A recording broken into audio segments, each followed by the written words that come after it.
kita membaca firman Tuhan dari Lukas 14 ayat 15 sampai 35. Mendengar itu berkatalah seorang dari tamu-tamu itu kepada Yesus, "Berbahagialah orang yang akan dijamu dalam kerajaan Allah." Tetapi Yesus berkata kepadanya, "Ada seorang mengadakan perjamuan besar dan ia mengundang banyak orang. Menjelang perjamuan itu dimulai, ia menyuruh hambanya mengatakan kepada para undangan, 'Marilah, sebab segala sesuatu sudah siap.' Tetapi mereka bersama-sama meminta maaf. Yang pertama berkata kepadanya, 'Aku telah membeli ladang dan aku harus pergi melihatnya. Aku minta dimaafkan.' Yang lain berkata, 'Aku telah membeli 5 pasang lembu kebiri dan aku harus pergi mencobanya. Aku minta dimaafkan.' Yang lain lagi berkata, 'Aku baru kawin dan karena itu aku tidak dapat datang.' Maka kembalilah hamba itu dan menyampaikan semuanya itu kepada tuannya. Lalu murkalah tuan rumah itu dan berkata kepada hambanya, 'Pergilah dengan segera ke segala jalan dan lorong kota dan bawalah kemari orang-orang miskin dan orang-orang cacat dan orang-orang buta dan orang-orang lumpuh.' Kemudian hamba itu melaporkan, 'Tuan, apa yang Tuan perintahkan itu sudah dilaksanakan. Tetapi sekalipun demikian masih ada tempat.' Lalu kata Tuan itu kepada hambanya, 'Pergilah ke semua jalan dan lintasan dan paksalah orang-orang yang ada di situ masuk karena rumahku harus penuh. Sebab aku berkata kepadamu, tidak ada seorang pun dari orang-orang yang telah diundang itu akan menikmati jamuanku.' Pada suatu kali, banyak orang berduyun-duyun mengikuti Yesus dalam perjalanannya. Sambil berpaling, ia berkata kepada mereka, 'Jikalau seorang datang kepadaku dan ia tidak membenci bapaknya, ibunya, istrinya, anak-anaknya, saudara-saudaranya, laki-laki atau perempuan, bahkan nyawanya sendiri, ia tidak dapat menjadi muridku. Barang siapa tidak memikul salibnya dan mengikut aku, ia tidak dapat menjadi muridku. Sebab siapakah di antara kamu yang kalau mau mendirikan sebuah menara tidak duduk dahulu membuat anggaran biayanya, kalau cukup uangnya untuk menyelesaikan pekerjaan itu? Sebab jikalau ia sudah meletakkan dasarnya dan tidak dapat menyelesaikannya, jangan-jangan semua orang yang melihatnya mengejek dia, sambil berkata, 'Orang itu mulai mendirikan tetapi ia tidak sanggup menyelesaikannya.' Atau raja manakah yang kalau mau pergi berperang melawan raja lain, tidak duduk dahulu untuk mempertimbangkan apakah dengan 10.000 orang ia sanggup menghadapi lawan yang mendatanginya dengan 20.000 orang? Jikalau tidak, ia akan mengirim utusan selama musuh itu masih jauh untuk menanyakan syarat-syarat perdamaian. Demikian pula lah tiap-tiap orang di antara kamu yang tidak melepaskan dirinya dari segala miliknya tidak dapat menjadi muridku. Garam memang baik, tetapi jika garam juga menjadi tawar, dengan apakah ia diasinkan? Tidak ada lagi gunanya baik untuk ladang maupun untuk pupuk, dan orang membuangnya.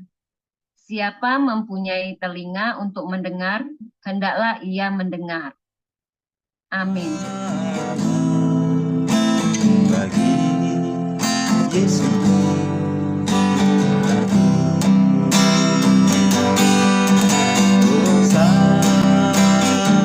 Terima kasih Bu Anita sudah bacain ya kita ya. Hari ini di sini badai salju ya. Disebutkan snow shower ya. Tapi sesungguhnya di penjelasan yang lain ada storm ya, ada badai. Nah, saya hari ini membahas tentang garam ya. Jadi garam memang baik ya, tadi yang sudah dibacakan oleh Bu Anita. Jadi oke, saya nggak baca ayatnya ini ya. Saya mencoba untuk membawa Bapak Ibu Saudara mengerti tentang fungsi garam. Jadi garam di dalam kemah tabernakel itu dipakai oleh para imam untuk itu diberikan diurapkan di semua korban ya. Sebetulnya garam itu bicara tentang perjanjian garam. Ya. Sebetulnya garam itu bicara tentang perjanjian garam. Jadi itu bicara tentang sebuah perjanjian. Jadi bukan cuma sesuatu yang sifatnya untuk apa di dagingnya ya. Tapi sebetulnya juga garam itu bicara tentang kemurnian. Jadi kalau kita meletakkan atau menambahkan garam pada daging ya, daging persembahan itu mau domba, mau lembu, itu ketika diurap dengan garam, sebetulnya itu mengantisipasi pembusukan.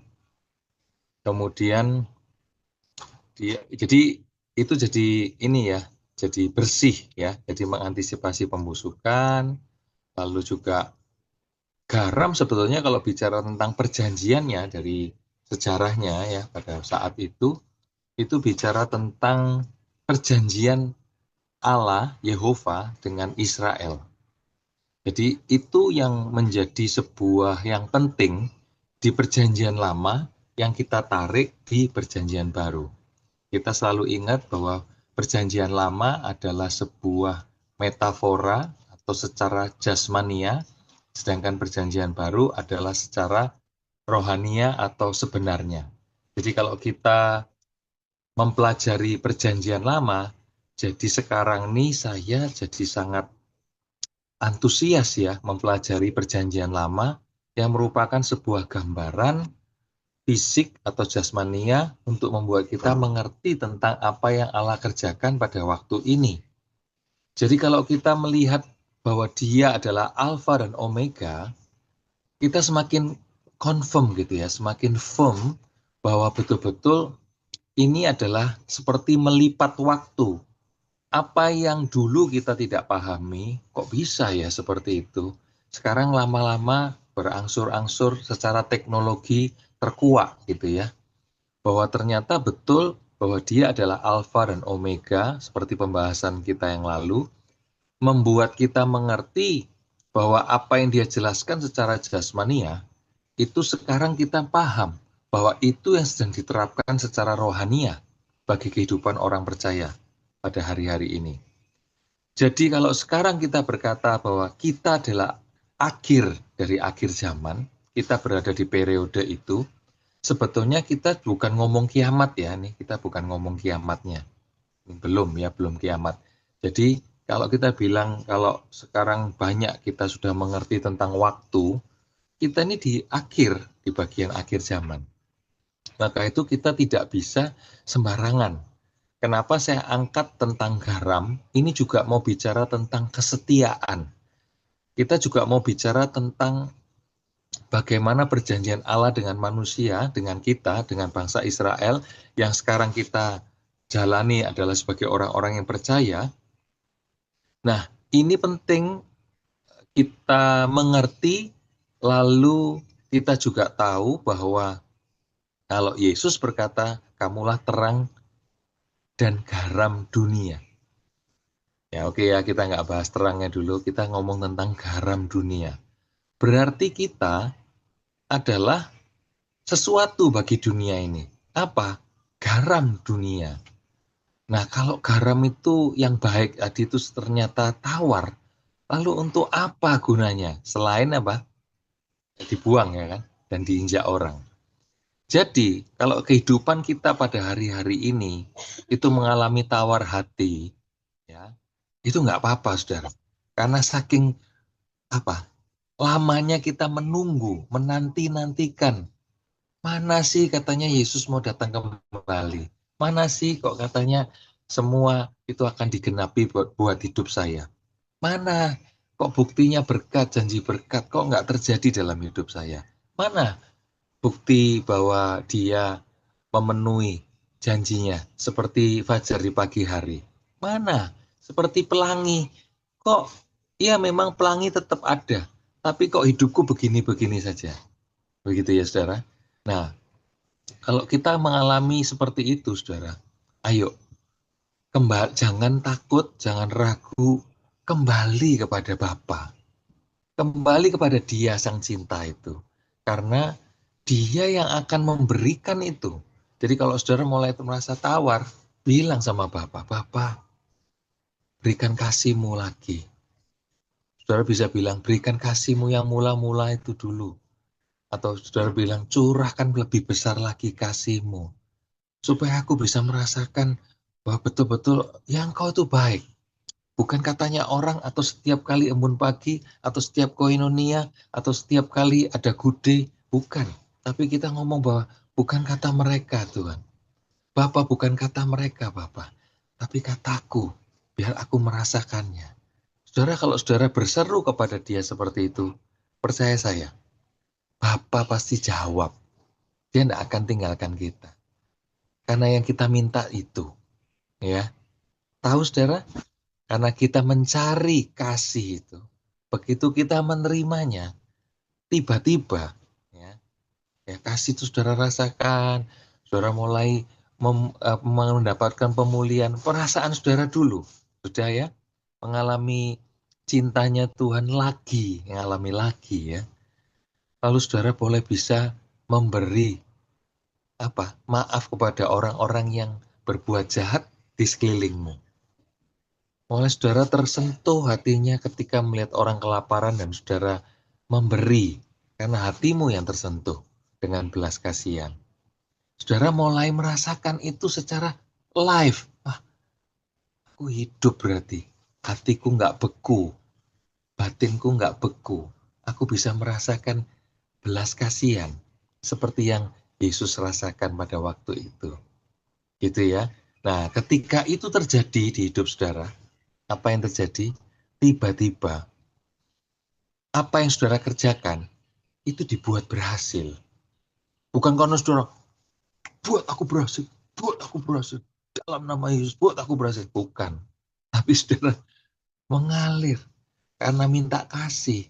Yang terutama saudara dapat, yang lain-lainnya itu jadi kayak bonus. Seperti bonus, saudara. Saudara bisa nangkep ya.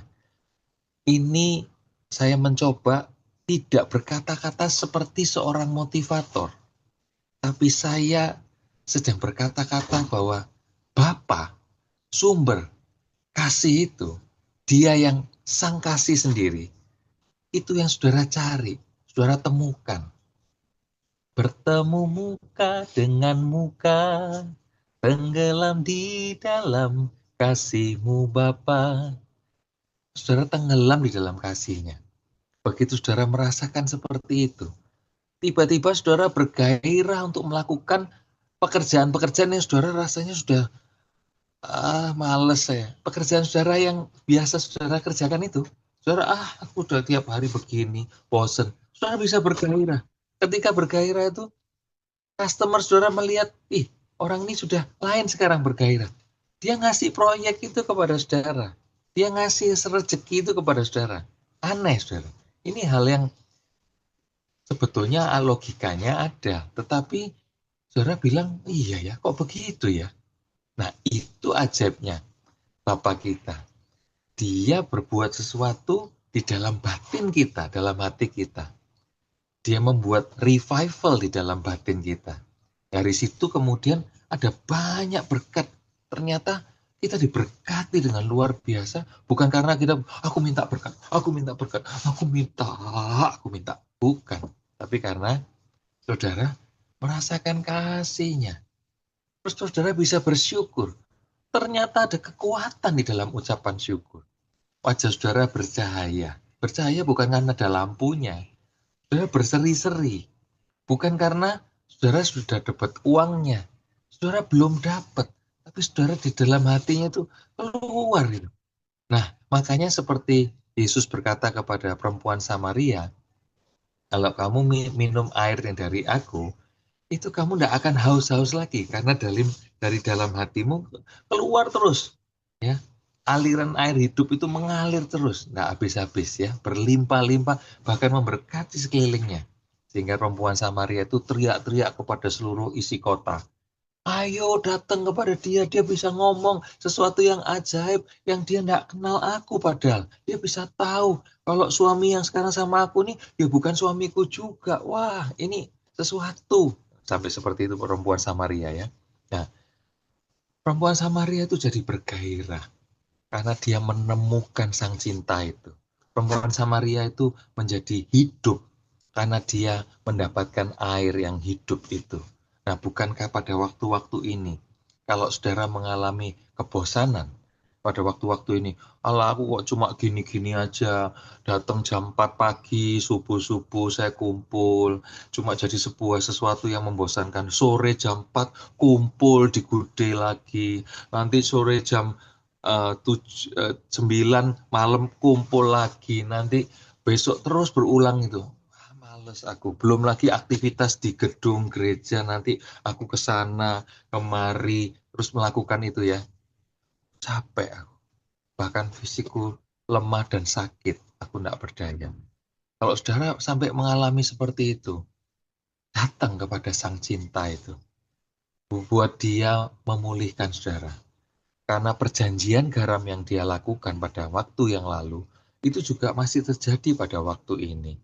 Kalau yang dia lakukan pada bangsa Israel pada waktu itu dan para imam melakukan mengurapi garam pada semua persembahan yang dipersembahkan, demikian juga pada hari ini dia memberikan garam itu, yaitu harusnya kita merasakan bahwa kasih setia dia, kesetiaan dia. Garam itu bercerita tentang faithfulness, tentang kesetiaan, tentang kemurnian hati.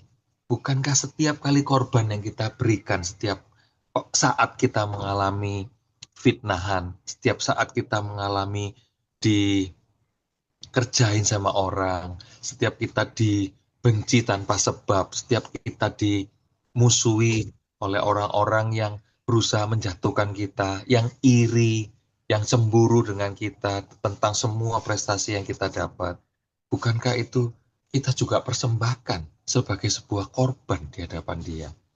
Nah, kalau kita lakukan itu berulang, kesetiaannya itu semakin nyata dalam hidup kita, kemurnian hati itu terjadi di dalam hidupmu, saudara. Hidupmu dan hidup saya, saudara. Jadi karena itu, mari lewat tentang garam ini, kita semua masing-masing merenung untuk membuat diri kita mengalami pemulihan demi pemulihan.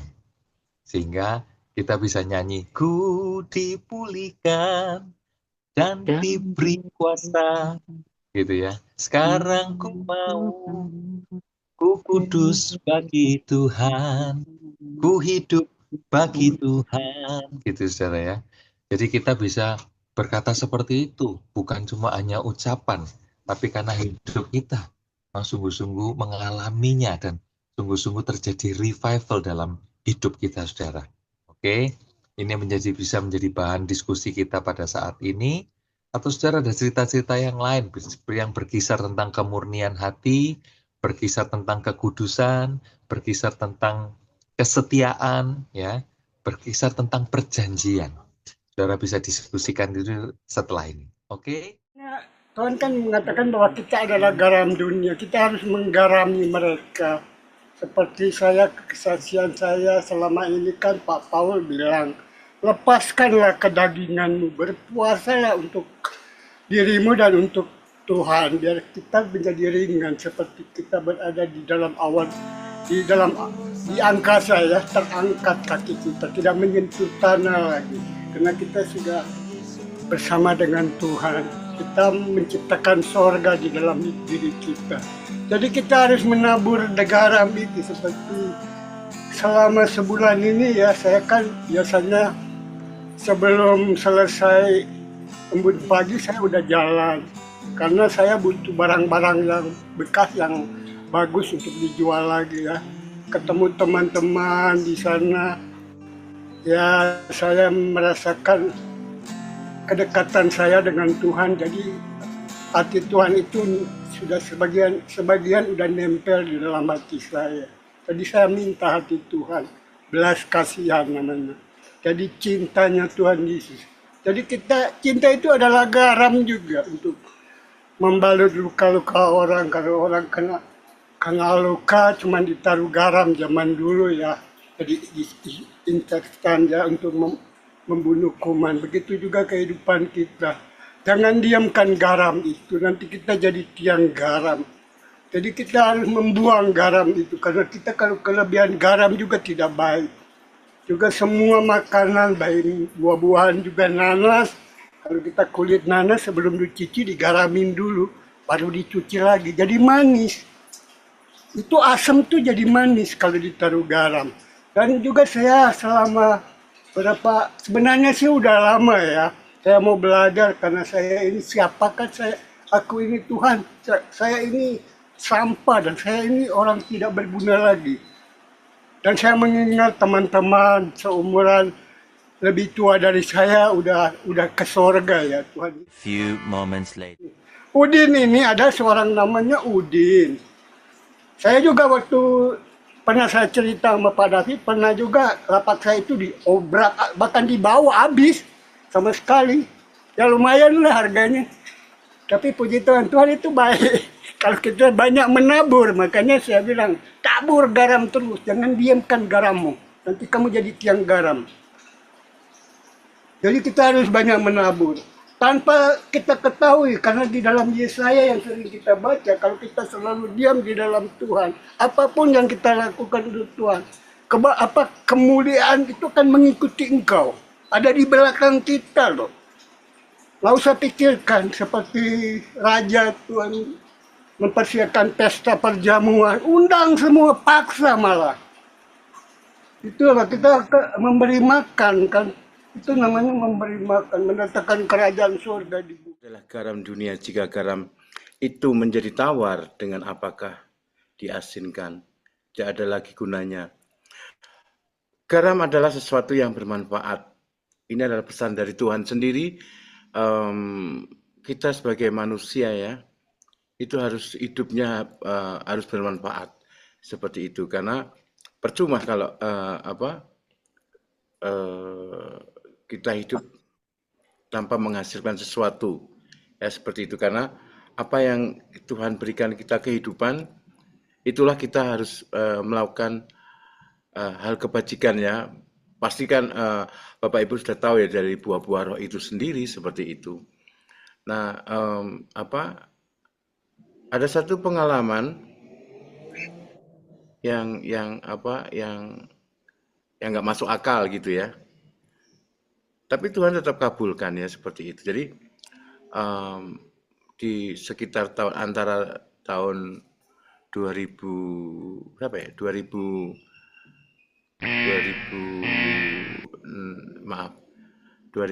teman-teman terutama yang di kampung ini, kamu kok HP-nya banyak, bilang begitu kan. Saya kan suka kalau punya rezeki saya beli HP yang aneh-aneh begitu kan.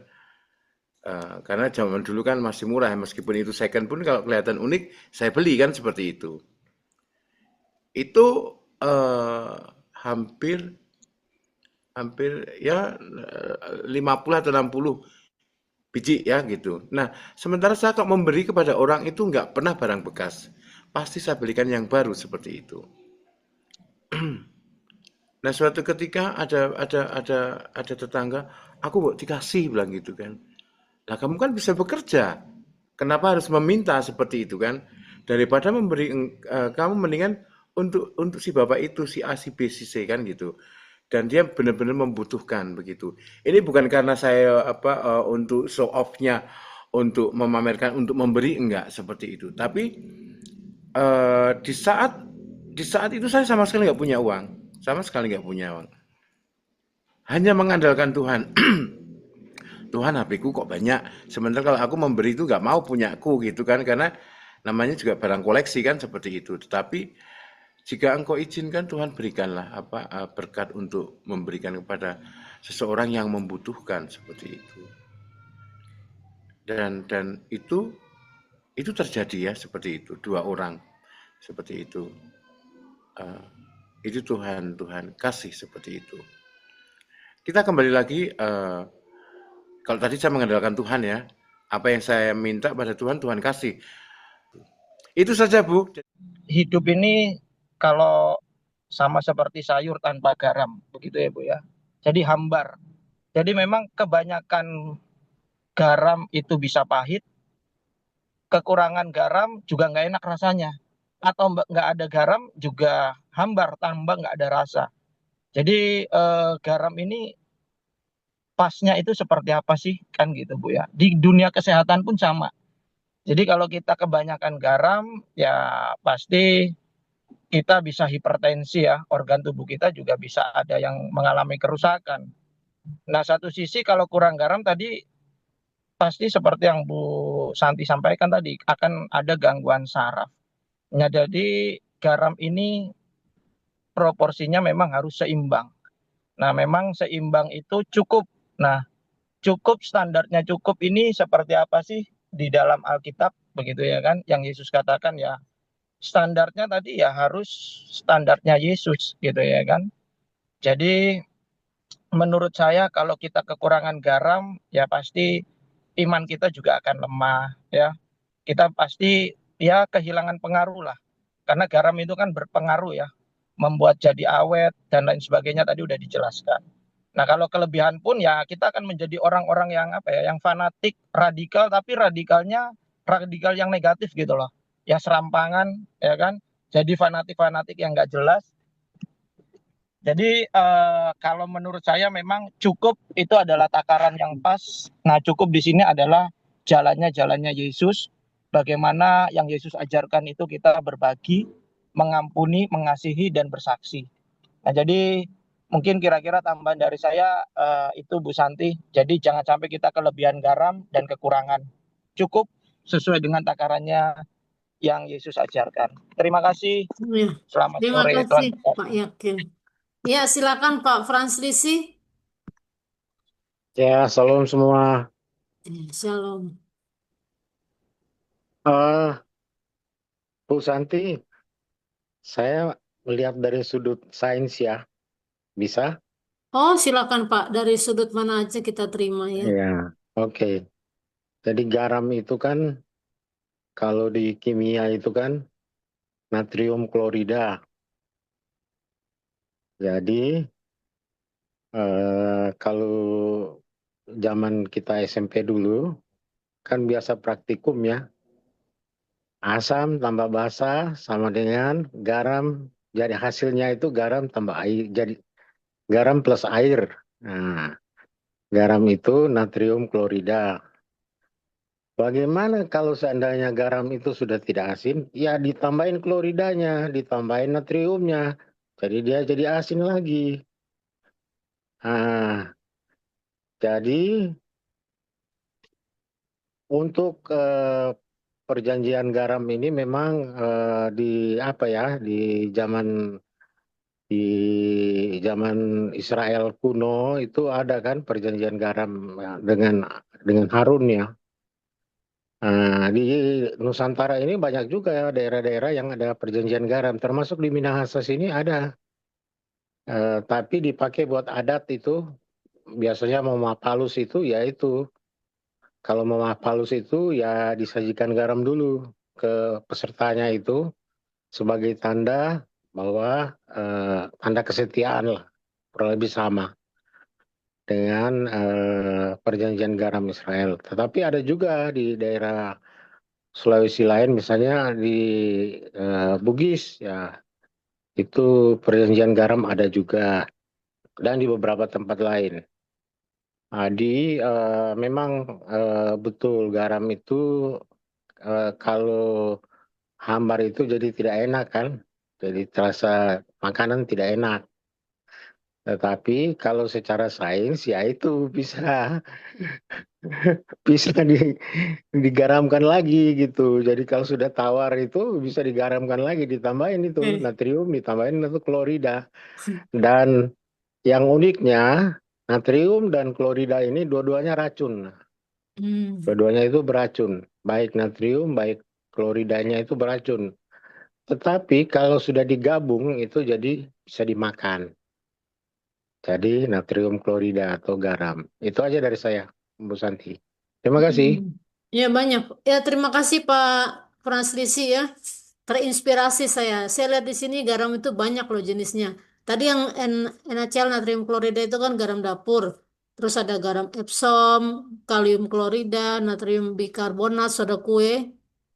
Nah, kemudian ada amonium klorida. Oke, kalau oke, silakan yang lain. Atau yang Pak Kedu, Pak Martinus Kedu mau bernyanyi?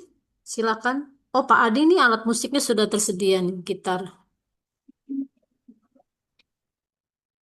Ya, jadi mendapat inspirasi baru tadi dari Pak Franslisi ya. Dari sisi sains memang benar kalau sudah nggak ada rasa asinnya, cara mengasinkannya bisa ditambahkan tadi natrium klorida. Nah, jadi kembali lagi pada saat melakukan penambahan, ya otomatis kita harus cukup tuh, nggak boleh berlebihan tuh. Karena kalau kapan berlebihan, ya tadi bisa mengakibatkan keracunan dan lain sebagainya. Sama, ketika kita standarnya cukup menurut cukupnya Yesus Kristus, standarnya mengasihi itu apa sih?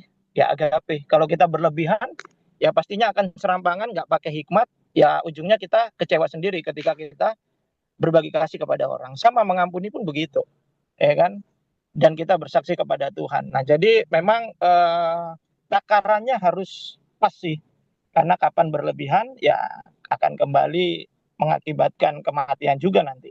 Kira-kira itu Bu Santi. Terima kasih Bu. Bisa keracunan ya Pak ya. Oke, terima kasih Pak Yakin. Ibu Anita, silakan Bu Anita. Shalom semuanya, seru ya bahas garam ya. Iya, garam. Jadi kalau menurut saya ya, kita itu seperti sesuatu di dalam wadah garam itu dengan air gitu ya. Ya kalau di dalam wadah itu kita bayangin seperti laut ya. Apabila airnya itu tidak dialirkan, maka laut itu seperti laut mati tuh. Jadi nggak bisa bermanfaat gitu. Semua makhluk di dalamnya pun mati gitu. Nah itu. Jadi makanya untuk menjaga keseimbangan di dalam kehidupan kita, untuk garam kita itu memang harus disalurkan seperti kata Pak Yance. Saya setuju banget, keren banget tadi apa penjelasannya Pak Yance. Jadi mesti kita salurkan. Jadi makanya laut itu kan menyalurkan airnya kan masuk ke payau, kemudian ke sungai-sungai gitu. Kemudian juga uh, ada proses pemurnian gitu. Jadi sebenarnya alam semesta ini dengan segala sistemnya itu menjelaskan kepada kita gitu. Bagaimana kita menjaga garam di dalam diri kita, menjaga garam perjanjian kita dengan Tuhan gitu. Jadi ya seperti yang diajarkan oleh Pak Paul, kita harus melakukan diakonia, marturia, itulah cara kita menyalurkan garam supaya kita tidak mati gitu. Nah, jadi kalau kita tidak menyalurkan dengan diakonia, marturia, ya nanti jiwa kita jadi mati gitu. Karena akhirnya kita nggak punya rasa lagi gitu. Nah, jadi rasa itu yang kita tahu seperti buah-buah roh, kasih terutama gitu ya. Nah, untuk supaya kasih kita semakin besar ya, kita memang harus menyalurkan gitu. Jadi menurut saya seperti itu ya. Jadi pemurnian itu juga merupakan bagian karena kita itu kan menganggap garam itu kan adanya di laut gitu. Nah, jadi pemurnian itu juga penting gitu supaya tetap asin gitu. Karena kalau kita tidak dimurnikan ya kita akan tawar gitu. Jadi makanya di dalam pemurnian itu ya kita belajar bersyukur gitu. Jangan melihat karena proses pemurnian itu memang kadang-kadang di sanalah banyak kita yang jatuh ya pada waktu kita dimurnikan kita jatuh gitu. Padahal proses pemurnian itu sebenarnya baik untuk pembentukan karakternya kita gitu. Karena itu akan memberkati kita pada akhirnya kalau kita teruji gitu ya. Nah, tapi kalau kita tidak teruji, ya kita akan gagal. Seperti itu sih kalau dari saya. Dan keren banget ya bahasan hari ini dan pendapat teman-teman juga seru gitu. Terima kasih Bu Anita. Ternyata garam nggak hanya di laut ya, ada garam gunung, garam Himalaya. Mahal ya itu garamnya. Tapi itu kan garam yang mati sebenarnya. Makanya yang daerah yang digaramin oleh garam Himalaya itu bukan daerah subur jadinya Bu Santi. Enggak nih. Iya. Kalau semuanya, nih Bu, saya punya sedikit ya, ini menurut pandangan saya pribadi ya. Jadi ya memang Tuhan menganugerahkan kita ya garam ya. Memang garam ini sesungguhnya kita harus melihat juga apakah justru kita cukup tergarami juga oleh karunia garam dari Tuhan ini. Jangan-jangan ketika kita menggarami orang, ternyata kita lupa bahwa diri kita belum seutuhnya tergarami dengan baik dan benar gitu. Artinya apa?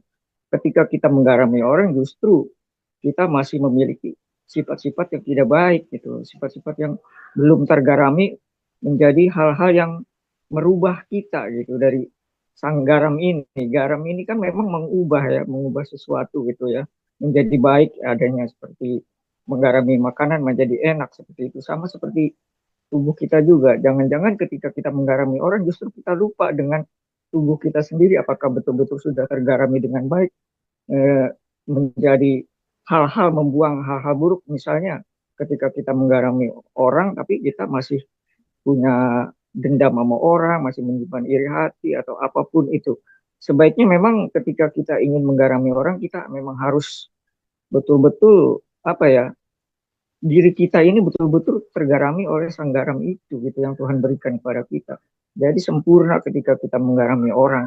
Itu sih menurut aku mengambil remanya di situ. Jadi buat aku ya kita memang harus peka juga terhadap diri kita, terhadap garam yang sudah Tuhan anugerahkan kepada kita. Kita harus betul-betul fokus dulu, kita garami diri kita, baru kita betul-betul bisa menggarami orang gitu. Jangan sampai kita menggarami orang, kita lupa dengan diri kita yang sesungguhnya belum tergarami secara utuh gitu. Itu sih Bu, menurut aku ngambil Pak Kedo ya, agak garam membingungkan ini. saya ini Pak Kedo. Iya, Garam. gimana tuh? Iya, gimana tuh? Itu garam apa yang aneh itu? Yang nggak bisa. Yang dikasih. Itu garam apa?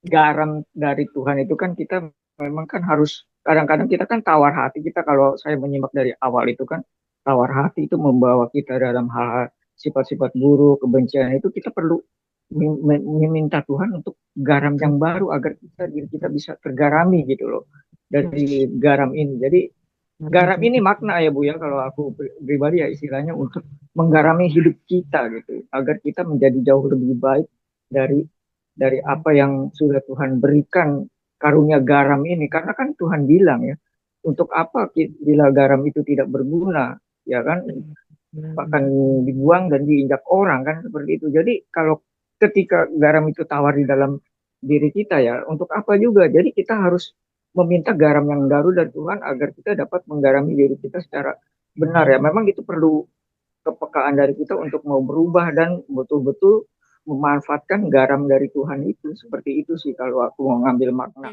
Seperti Iya saya ada, cuman menjadi puluhan tawar tahun Pak, maksudnya Pak. Memang ada namun menjadi tawar gitu Pak, nggak berguna gitu. kitanya Iya, yang bodoh Pak. Sebenarnya kita sudah tahu, cuma tidak iya, melangkah, melepaskan unek-unek kita. Iya. Kalau kita pun marah, kalau kita beri makan, ada kelegaan Pak. Waduh, saya nggak, saya aja lapar. Saya puasa kan kemarin. Saya kan di dalam iya, firman yang dalam Yesaya ini, Apa yang kamu enak dimakan itu yang kasih. Kamu sedang lapar karena kamu berpuasa. Puasa itu memberi makan orang sebenarnya.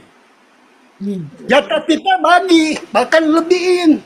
Itu aja. Kalau Ya, menurut oke, saya. tahan dulu ya. Ya, Kita mau betul. dengar pujian dulu dari Pak Eka. Ayo Pak Eka, Ya, nyanyikan dulu satu pujian.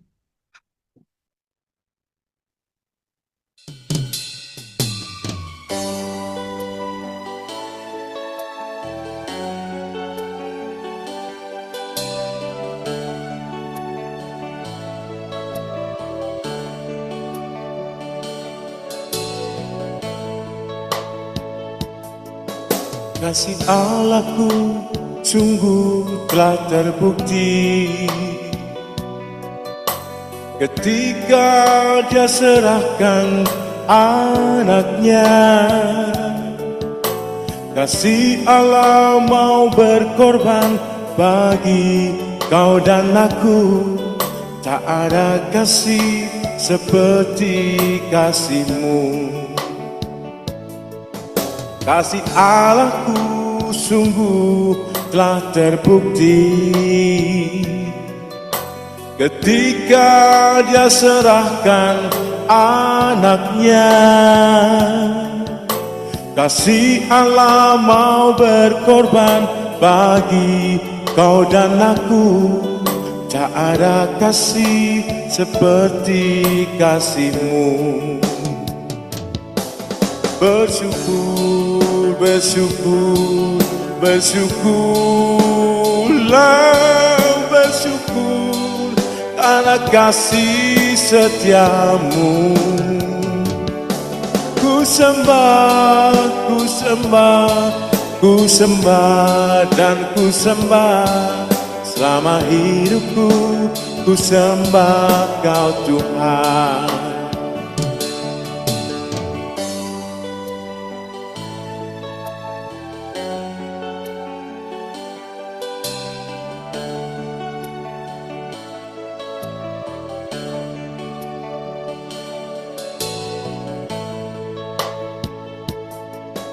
Kasih Allahku sungguh telah terbukti ketika Ia serahkan anaknya. Kasih Allah mau berkorban bagi kau dan aku. Tak ada kasih seperti kasih-Mu. Bersyukur, bersyukur, bersyukurlah, bersyukur karena kasih setiamu. Ku sembah, ku sembah, ku sembah dan ku sembah. Selama hidupku ku sembah Kau Tuhan. Bersyukur, bersyukur, bersyukurlah, bersyukur karena kasih setiamu. Ku sembah, ku sembah, ku sembah dan ku sembah. Selama hidupku ku sembah Kau Tuhan. Selama hidupku ku sembah Kau Tuhan. Terima kasih. Iya, terima kasih ya Pak Eka ya. Nggak ada yang mau nyawer ini ya. Tegas. Iya, silakan dilanjutkan. Pak Yance, kalau ada yang mau dibicarakan lagi, silakan ya. Sambil menunggu dari Bapak Ibu yang lain. Pak Martinus Kedu, mic-nya terbuka. Ya, Ada yang betul ketinggalan kata yang mau disampaikan? Silakan. ya ada sedikit sih. Sedikit Bu, menambahkan ini Pak Yance. Apa yang Pak Yance katakan itu memang sangat benar ya. Kita harus melepaskan garam itu. Namun yang maksud saya juga begini, mungkin ada kurang apa ya, kalau buat saya pribadi ya maaf itu, ketika kita melepaskan garam itu maksud aku lupa diri itu dalam arti tanda kutip terkadang kita melihat fenomena ya di dunia ini banyak orang ya yang memberi itu karena ada motivasi tertentu. Nah, maksud aku kita harus peka apakah kita saat memberi itu betul-betul melepaskan dengan ketulusan garam kita ini untuk menggarami orang, apakah ada motif-motif tertentu, kepentingan diri atau mencari pujian. Seperti itu sih, memberi gitu. Harus secara diam-diam, cukup kita dan Tuhan yang tahu. Seperti itu sih. Pakai Bu, pakai itu. Iya. Pakai itu. Garam. Tapi garamnya banyak ya di Eropa. Itu Bu Santi ada di mana, Bu? Di Eropa juga. Itu Bu ya. Oh, Bu Endang di Eropa ya? Goyang itu Bu Endang di Eropa. Sebut nama saya. Nggak kedengeran suaranya, Bu. Soalnya saya kan nggak bisa baca. Ibu hadir atau tidak. Ya, Pak, saya mendengarkan. Tapi saya nggak bisa open cam, nggak tahu nih, sulit. Tadi saya open cam ini, saya coba ya. Iya. Salam, Jadi Bu. nggak keluar gambarnya loh. Ada gambar saya nggak? Nggak ada, gelap Bu. Ya makanya itu kan heran saya. Dari tadi saya coba ya, use video. Sudah keluar garamnya sudah keluar. Gambarnya sudah keluar Bu. Sudah cantik dengan mawarnya. Enggak, soalnya Ibu Santi, Bu ini kan Ibu Endang biasanya cerewet gitu. Ya ampun. Ini ya kesan pertamanya Pak Martinus sama saya tuh cerewet berarti, waduh. Bukan, cerewet dalam tanda kutip, Bu. Maksudnya itu aktif. Maksudnya aktif, iya betul. Aktif gitu maksudnya. Kalau cerewet itu negatif. Pak Martinus ini suka godain saya nih. Oke ya, silakan. Biar Pak David juga nggak bengong gitu, ada ketawa sedikit Pak David. Salam Pak David. Ya. Pak David lagi ngurusin ini. Iya, jarang. Es di depan rumah. Iya. Pak David lagi ini, Pak, lagi main salju dia.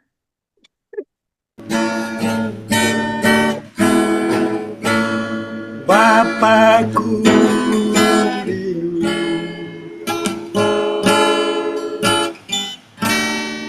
mengenalkanmu, hajatku lebih dalam untuk menyembahmu.